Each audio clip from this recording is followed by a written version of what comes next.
Hello everyone, Kaloki here with another draft review. Today we're going to review a draft that I did Wild Diamond. And as you can see, I first picked a Elimination Specialist, not Wild or Diamond, but this is just the way the draft went. I was trying to go Dwarves or just Artifacts if I could and try to make that work. But as you can see, there's no real good Artifact cards in this pack, or Dwarf cards. I take the Thunderbird. Doesn't really fit the deck. It's not the card I would want in the deck, but it does cut off Sapphire, so hopefully, we'd get Sapphire in pack 2. But then I see this Squirrel Titan, which is by far the best card in the pack.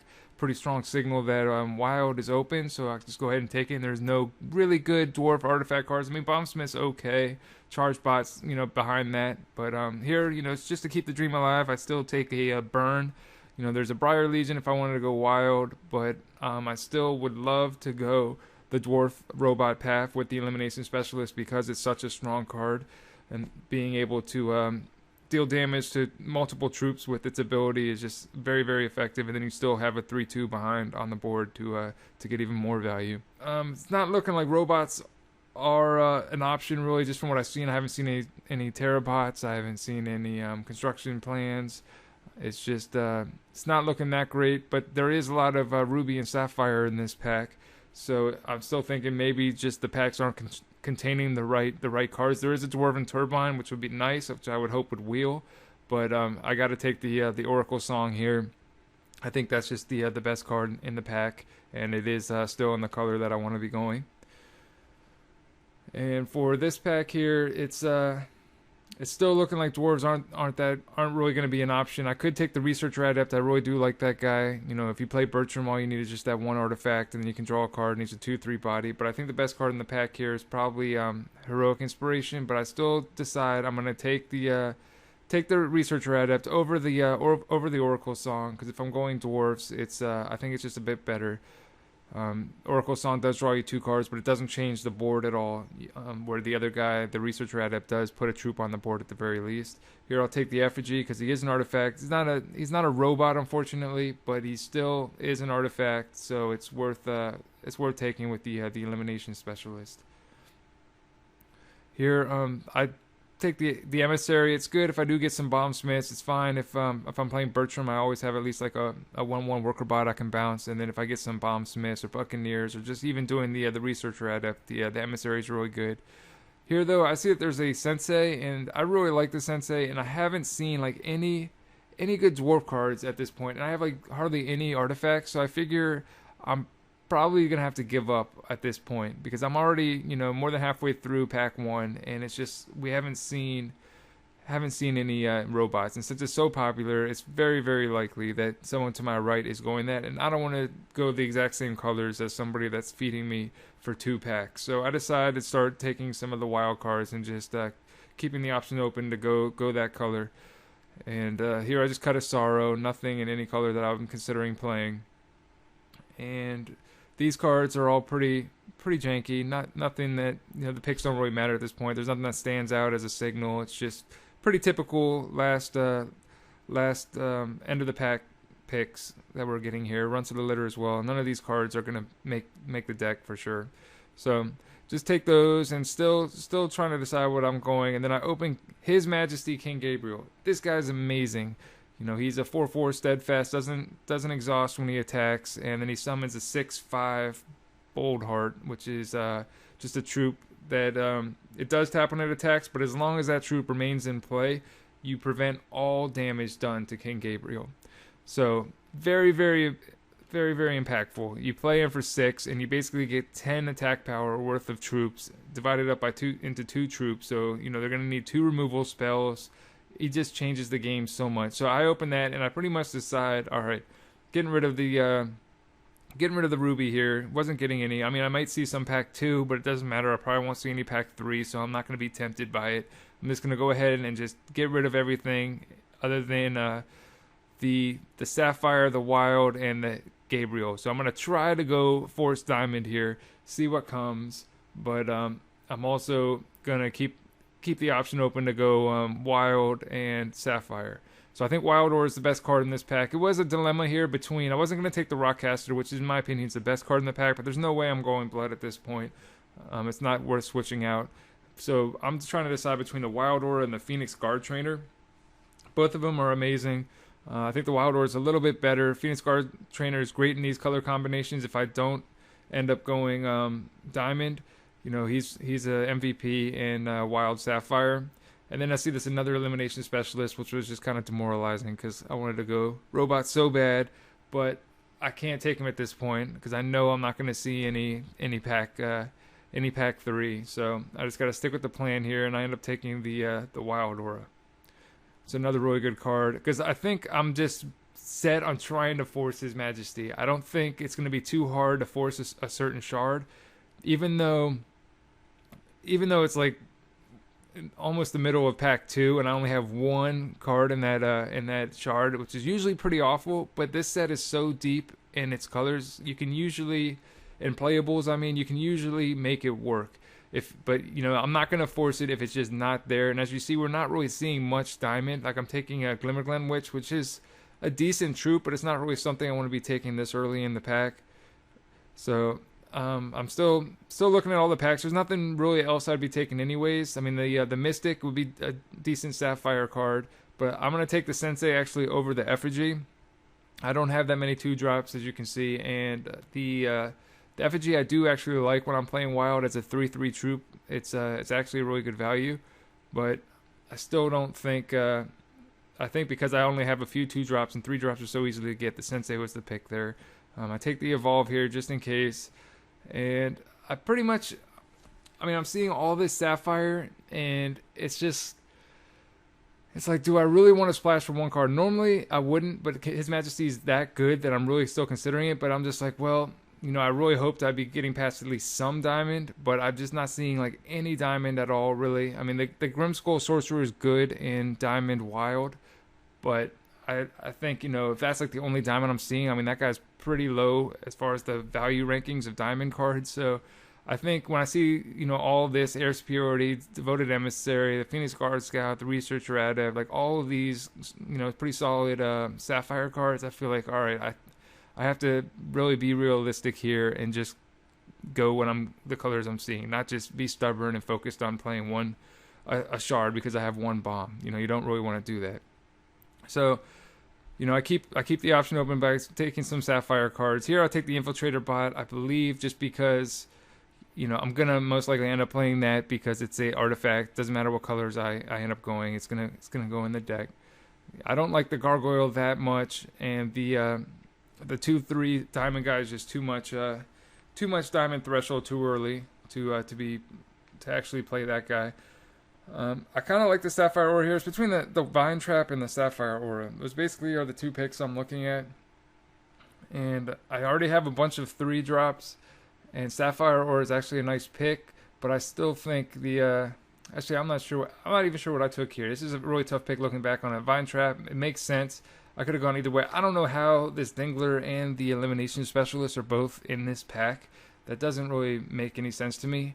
But I got to go ahead and pass the Elimination Specialist again for the second time because there is a Dingler, and the Polymorph Dingler is an excellent card. Sometimes you just need the transformation effect as a removal. It's awesome. I think it's underrated, but it's very strong.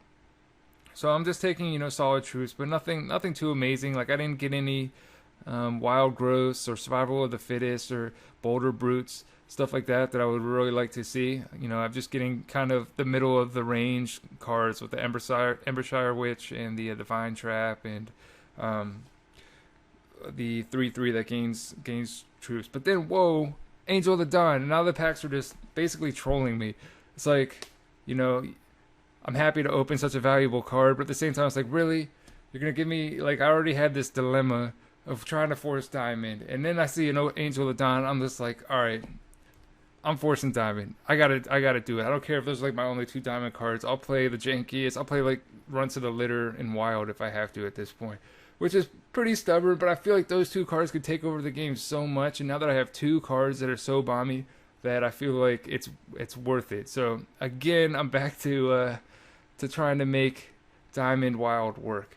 And I think, like I said before, just because I know that this set has so many playable cards in it that you can make a deck work. Like pretty much any color you want to go, you can make it work. It's just I know I'm going to be sacrificing the quality of other picks just to be playing cards that are very, very powerful. So, and another thing is, I know that the people to my right, or at least one or two of them, are diamond or are robots, because of how little I saw in pack one. I have to ignore that burn to the ground, just get that Sensei. I feel like that's the strongest card for my deck right now. I just need to get cards that draw me into my bombs, and just get more playables. So because I knew that my opponents are Sapphire and Wild, or Diamond. No, excuse me, Sapphire Ruby, since they're playing robots, since I didn't see it, I felt like going Diamond, even though I'm forcing it in pack 3, still felt viable. I felt like there's very high likelihood that I'll see some Diamond in this pack, and I am seeing some. Not as much as I had hoped for. I'd like to see some repels and inner conflicts, but now it's going to be too late for me to see any of those, because those will go too early. So now I'm getting still some decent stuff. I've got a lot of 3-drops, so I don't mind having multiple wild auras. I have a lot of 3-drop troops. I'll take this Tyrannosaurus Hex.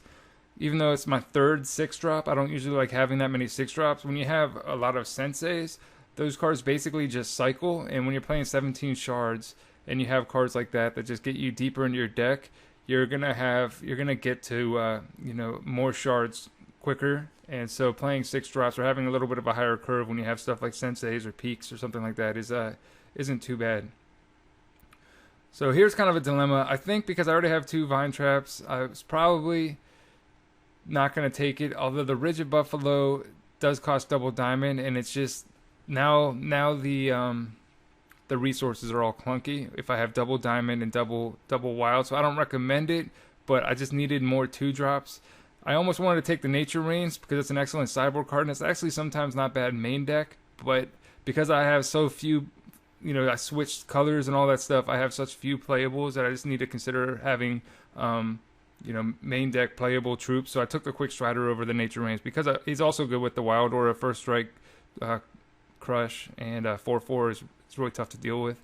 So my deck, as you can see, even after switching around and taking some decent cards, I don't have any really bad cards in my deck. I just don't have a whole lot of solid stuff in the middle. It's just like I have okay cards and then I have some bombs. So, but even doing the strategy that I'm doing, I still have 25 cards right here. I think I end up with at least 23 playables, which is really all you need. So even though I didn't know what I was going until like pack 3, I was like, all right, open Angel of Dawn, going Diamond, because I also have His Majesty. It still worked out because I have, there's just so many playables, and you can afford to do that. So here's the way I built the deck. I needed Dimmid, I think, for the life drain or life gain, and I ended up not playing the Rigid Buffalo because, like I said, it's too clunky with the Shard threshold. With the 2 Vine Traps, you don't want to have something that costs double diamond on turn 2 or something that costs double wild on turn 3. It's just weird. It's just awkward. So I ended up cutting that guy and playing the Tyrannosaurus Hex. Those were basically the 2 cards I was trying to decide between for my 23rd card. But all in all, the deck looks pretty solid. I've got life drain or life gain with the witches, the Sensei of the Wounded Petal, Dimmid, and then I have removal with Survival of the Fittest and Squirrel Titan. Not the best removal, but it's still decent. But basically, I'm just relying on trying to get to my bombs because they're so overwhelmingly good. Angel of Dawn's not as impactful as His Majesty is, unless you get her on like turn 2 or 3 or something like that, and you just get lucky. But still, on turn 5, a 4/4 Steadfast Flyer is great. When you have growth too, it's just going to be insane. If I have a Clergyman out, it'll be a 5/5, or if I put a Wild Aura on, it'll be good. But the problem is, now that we switched Shards so late, is I'm so thin on sideboarding options. Like I just don't have like hardly any options. It's just not there. So that's one of the main problems. But I felt like this deck was pretty good. Obviously, His Majesty is just insane, and so is Angel. But all in all, I just wanted to show you guys this draft video and just show you that you can make it work. I don't really recommend it. You want to try to figure out what your opponents are doing soon and try to commit to a theme as soon as you can. But because this game and just the way this set is, that it's so deep in playable cards, you can actually be more flexible. You don't have to feel pressured into committing to your early picks, as you can see. I mean, this is like a very, very extreme example of me changing into a Shard very, very late. But I see a lot of people commit to a shard, within the first few picks, and you still have so much more time. You can relax and just pay attention to what's coming, and you'll have a lot more time to figure out what you want to do and adapt to what's happening. So this is how it went. I want to go ahead and show you guys how it played out. All right, so for match 1, we are up against Gray, who is playing Lionel, the champion that gives +3/0. And this hand's pretty solid. It's 2 shards, but I'm on the draw as I like to be, as usual. And I've got 2 Senseis in hand, so I'm not worried about the flood or shard screw or anything like that. So I just go ahead and decide to keep this hand. It's pretty solid. It's not too aggro-y, but my deck's not really that aggro-y. It's more about late game. I've got 3 6 drops, like I said. It's just it's more about late game than early rush or anything like that.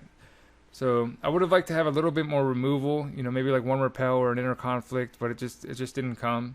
And survival of the fittest is still really good removal, and survival is actually really good with the vine traps because they're such a good power or attack and defense amount, 2 or 6 total, 2 attack, 4 defense. And when you have something with the big butt like those guys, survival of the fittest can usually survive. So here he actually attacked in and bravaried. In response, I could have survival of the fittest to kill this guy, but I decided to wild growth instead and just try to see if he had any removal. It's probably a misplay. If I could go back, I probably would have survivaled before the bravery went off to kill his guy, because now that he killed that, he wouldn't have had much. He would have needed to have like a whole nother bravery or something like that to finish my guy. There's no ruby spell that would have been able to kill my vine trap in response, so it was the safer play to go with the survival instead of the wild growth. But instead I chose to do the wild growth, and now I'm actually in a bad position because I decided to do that, because now he's got this 3/3 guy out there, and if he plays a shard next turn, he's going to make him a 6/3, and then if he plays a troop that costs 4 or more, he will get that attack bonus from him, the sword trainer. So he'll get an extra 6 attack, and that's just going to be so hard for me to deal with. I decided to just go ahead and use an evolve just for my one guy, just so I can basically survival here. Give it Dimmid to gain the life from the survival and gain life from the attack, so I gain 6. But I had to use 2 cards to kill that. It's not the worst trade because he did use 2 cards. He put a bravery on it, so it was to kill 2 cards. But I felt like if I let that guy live, it would have been too problematic in the future. So I just went ahead and decided to go ahead and kill it. And plus he had only a couple cards in hand, and I still have a bunch of cards in hand, so I have a card advantage already. I don't need to worry about using 2 cards to kill 1 at this point in the game. And he went and played a sniper just to hit me in the face with it, which I don't usually recommend. I guess he wanted to just get an attacker out there just so that he could use his Lionel ability on it. But I typically like to use or hold cards like this Bombsmith he's just casting just to get a troop out there. Like, I feel like these are just waste of cards. Like, the Bombsmith's not going to be that good against me. It usually isn't that good against me just because I like playing troops with more defense. I hardly ever play troops with one defense just because there's so many things that can kill them. But I decided actually in that last play to not Squirrel Titan. I wanted to hold it because I knew I was in such a good position, and I was worried that maybe he would drop something that would change the game, and I wanted to keep my last removal spell in my hand. So we ended up getting it done that game, and we're going on to game 2. The easy thing about this is I have like no decisions really for sideboarding, so it's fairly convenient the way that I drafted. I mean, I don't recommend it. Of course, you want to have more options, but at least these sideboarding phases are going to go by really quick because I have like an ivory pawn to side in. That's like it. So we keep this hand. It looks great. Got multiple shards, senseis, King Gabe, and my removal spell is survival. So this hand's very, very solid. And I like to keep the pressure up. I'm not going to play a sensei there. I'm just going to keep putting guys out. I like to if I have a threatening troop I can play, I'd rather play that than like anything like an Oracle Song or something like that in a deck where I can draw cards. You want to save those for later on. But right now, in the developmental stages of the game, you want to keep applying pressure and putting troops out there. And I went with the Effigy first because he was a 3/3, the biggest guy. So, if I had since I have a survival in hand, it's better than playing the Strider or the Witch. So again, I just keep playing guys. Just keep attacking. he did get shard screwed. You know, he got a little bit stalled out, I believe. So it was you know, tough luck for him. And I got a hand that just kept playing guy after guy after guy. So it's just unfortunate for him. But you know, that's what this deck does. You know, since I'm lacking in removal, that's basically those slots that I would be playing removal are just more troops in replace of that. So that's why I have you know, it's like one advantage. Like I may not have as much control, and I may have problems with if they have a really good threat. But if they don't, I should have a pretty consistent way to just keep applying pressure.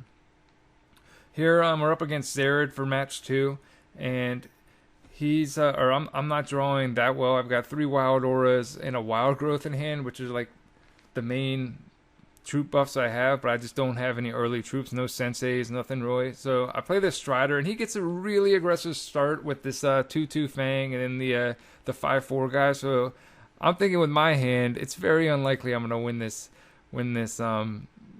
this game here. It's just looking pretty grim. But then he uses his a Zared ability on my Quick Strider, so I was really happy to see that. You know, he's using that so he can get through with this 2/2, but it's basically just telling me that he doesn't have any removal in hand.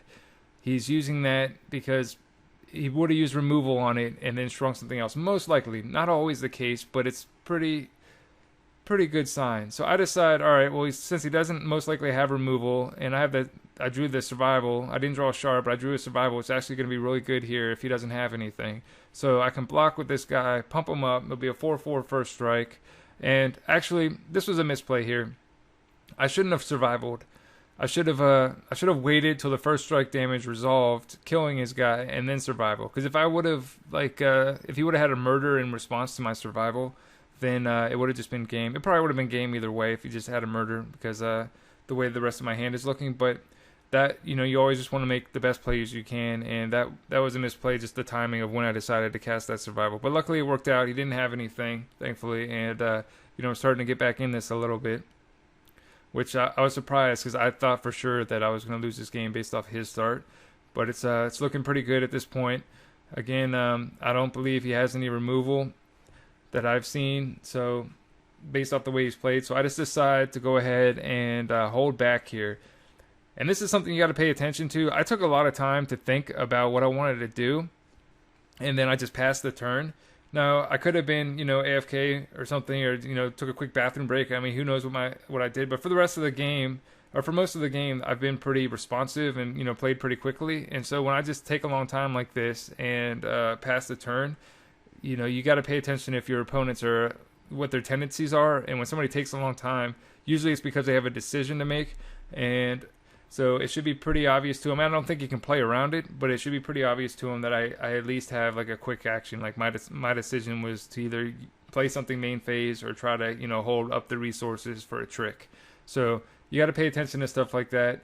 And in this case, it was because I was trying to I was taking time deciding whether or not I wanted to cast a trick and or play a troop. And so he basically swings in with both guys, and he's got no cards in hand, so I can block his guy, kill it with the Swift Strike, and the other guys will trade, but then I'll still have like 4 or 5 cards in my hand. And he pretty much knows that at that point it's over, so he went ahead and conceded. And so back to the sideboarding phase, where I basically just hit save deck because I got like nothing. I actually, this time I do decide to take out the Tyrannosaurus Hex because his deck was so aggro. Even though it's unlikely I'm going to get the Rigid Buffalo on turn 2, I still wanted to go ahead and side it in just to try to stall against some of his early aggro. And he gets a pretty good start this game. He starts out with a Shame Gladiator, which I really like in Wild. Probably my favorite gem for this guy is the +1/+1, if not the life gain gem. But I at least had a 3/2 guy that I could play. I wasn't going to block here. I've got, you know, a Strider or a Witch, which would both be enough to kill one of his gladiators if I block and he can't do anything to it. So he shrinks my guy, which I was completely fine with, and I was kind of happy. I was thinking maybe he doesn't have any removal again. So I decided to swing first, just in case he does have removal in response to me playing a troop. If you swing first, at least you can get that 2 damage in. So I thought that was pretty important. And then I have to play the Witch just so I can gain life as well. and on top of having a guy out there since I'm getting kind of low. And unfortunately, he has an atrophy, and that atrophy is probably game. But when your opponent has like 4 cards in hand and they pass the turn with 4 shards available, usually that means they have something. So I wasn't too surprised by it. And this guy's deck, or this guy's start was so strong. And he has a Feral Ogre and a Corpse Fly, and I pretty much know there's not really going to be any way I can beat this draw, unless he doesn't have another removal or something. And I decided to go ahead and double block there to basically trade a Witch for one of his guys and trade the Feral Ogre with the Rigid Buffalo. But then he plays a 4/1 zombie, or a Vulture, which is like the worst thing that I could have imagined. Probably the best application when you're playing green-white against green-white, and you play a Vulture 4/1 flight, and I just don't have like any responses for it. I knew it was game, so I just scooped. My only option would pretty much be to like top deck an Angel or something like that. So I take out an Infiltrator Bot here because I felt like this isn't the matchup where that really shines. And I actually side in a really bad card, just a run to the litter.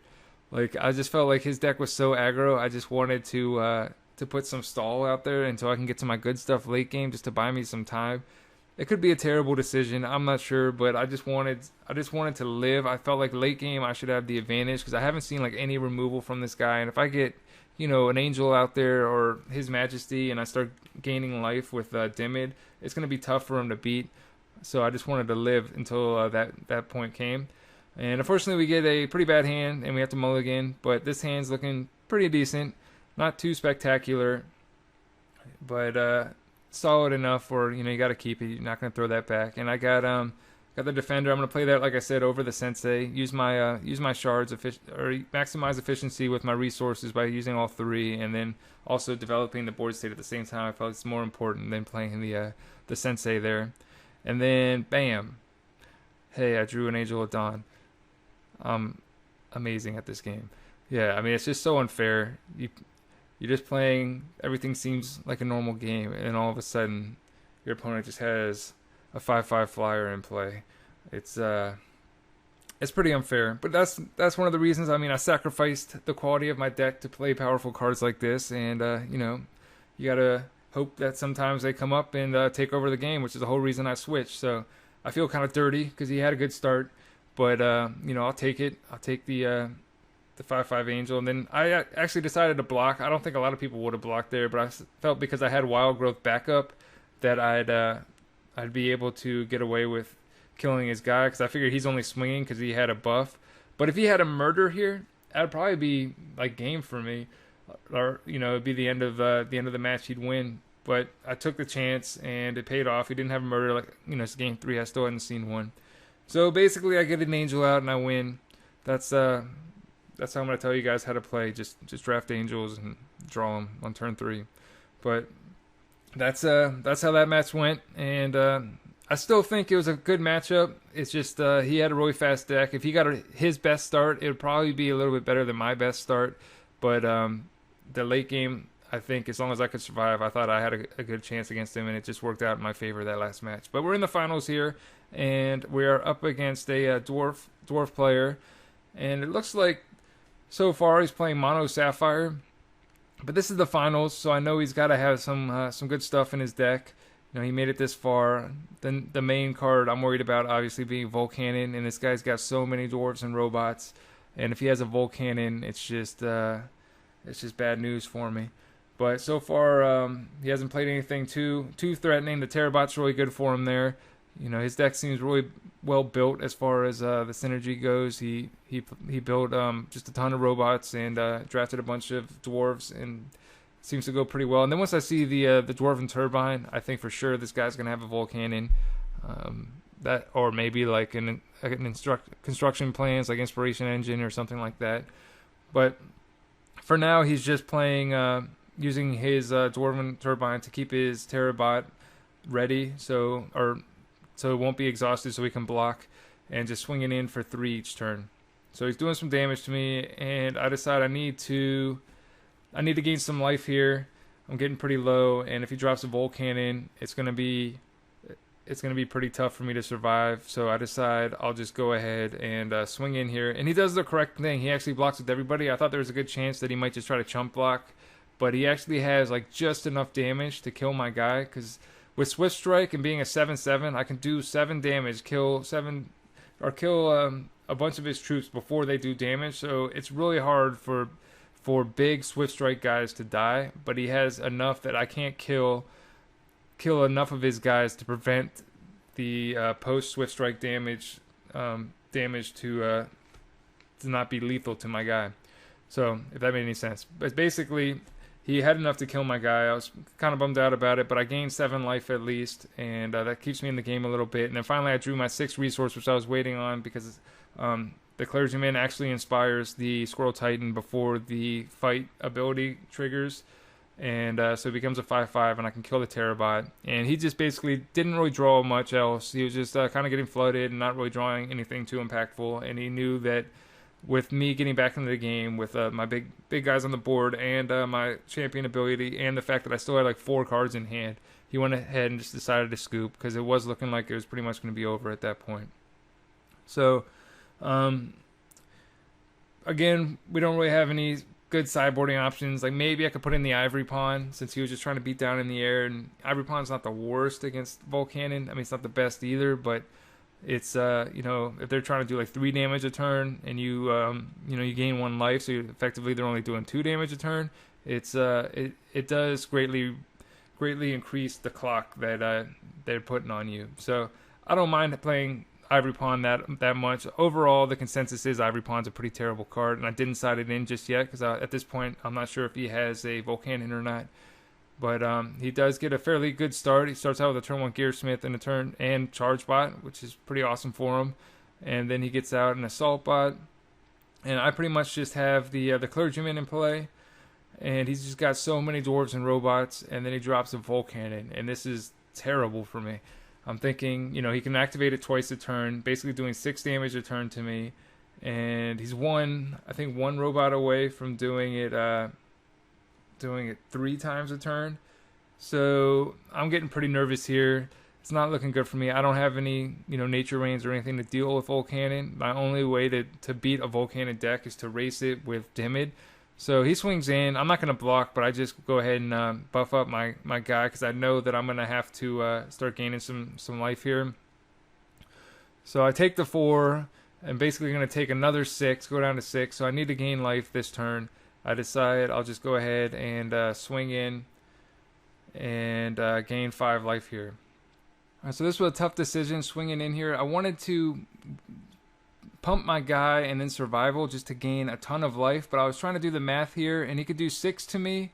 I'm going to gain 5 though, so I'll go back up to 11, and then he could do 6 again, and maybe swing in for 4. And I was thinking, I'm going to have a blocker if I play Angel of Dawn. So basically it's between, do I want to pump my guy up, kill one of his guys, and gain the life, or do I want to play Angel of Dawn? And if I think I could survive, I think I want to play Angel of Dawn. So it's kind of a gamble.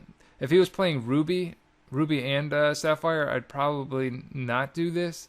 But I felt like I could still live if I just play the Angel of Dawn. Even though he's got a ton of robots and dwarves and Volcannon out, I think it'd still be okay. So I decide to just go ahead and play the Angel of Dawn and pass the turn.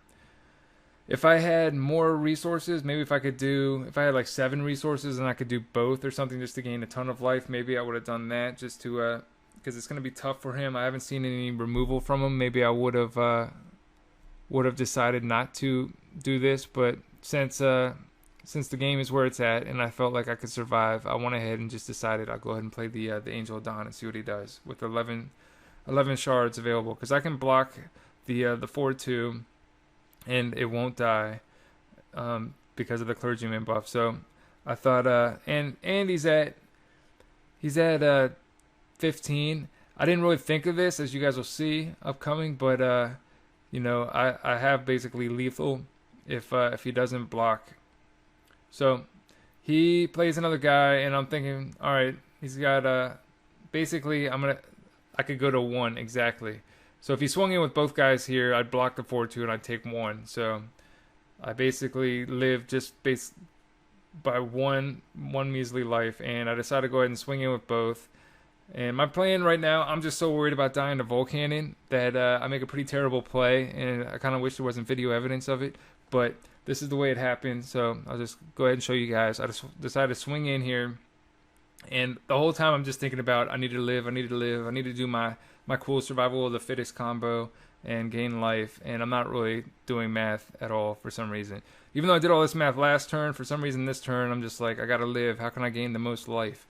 So he doesn't block, and even though it's so obvious I could just kill him for some reason. I don't know, maybe it's because it was like 3 o'clock in the morning or something. I just didn't even realize I could just kill him right away. I was kind of surprised that I actually could after I realized it. I was like, wow, I could have just done 15 damage. But so I let him basically play another turn, which I shouldn't have, of course. But I knew it wasn't going to be the worst mistake, because I severely doubt he's going to be able to do 18 damage on this next turn.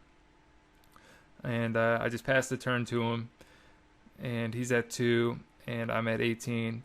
He does have the Volcanon with the Turbine combo going on, but I still think with me having 2 big threats and a Wild Aura in hand, and still being able to gain life next turn again, it's looking like I should have this game. And that's basically he's just saying that he doesn't have enough, and that's going to be the match. So the deck worked out pretty well, surprisingly well actually, considering that I didn't have as much removal, and I switched colors so late, but it still worked out. I still got the win, got the draft win, and I was pretty happy about it. Got the Angel as well. I probably would have cut the Angel anyways. You haven't really seen me rare draft too much in any of my videos, but even if I wasn't going to play the Angel, I still would have taken it anyways, because at this point in the game, it's all about just having fun and trying to get value for your draft so you can keep drafting more. There's no real ranking system or anything like that, unfortunately, at this point. But since I had the Angel with His Majesty, I still think that was the correct play, to just go ahead and try to force it, because they're just so overpowering. As you saw, I won a couple games with Angel. I never got His Majesty out, unfortunately. He's one of my favorite troops, so much fun to play. Not too much fun to play against, but very, very fun and impactful troop. And unfortunately, he never saw the board. But all in all, I was happy with the deck, and I just thought it was interesting how late I switched colors and still made it work. So I hope you guys enjoyed. Thanks for watching.